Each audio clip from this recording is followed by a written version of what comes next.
and I'm here with you today on Chilliwack Mountain, and we are cleaning some beehives. We're going to be cleaning all the sections and getting them prepped for spring, and today is a good day to do it because it's not raining. So join us and we'll show you how to set your hives up if they've been in storage for a while and need a little TLC. So these are the finished nuke boxes, well, finished meaning cleaning, that we're doing today.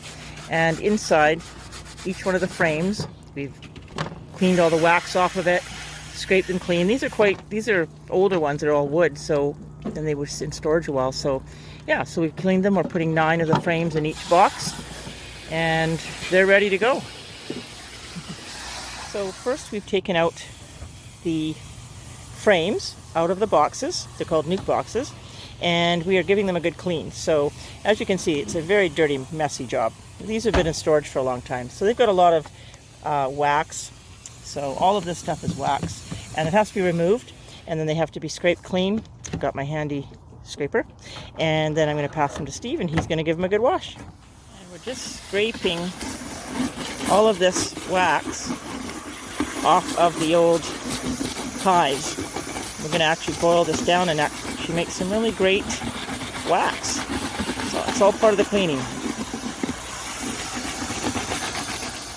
Nuke box, which has been sitting for 5 or 6 years. It's all moldy and dusty, and just flip it over, spray down.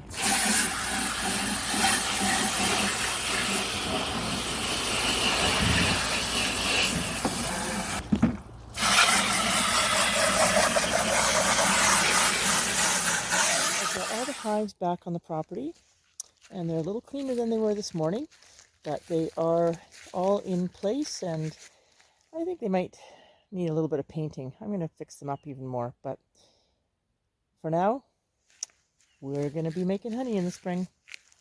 Thanks for joining me. I'm Michelle Hurley from Rider Lake.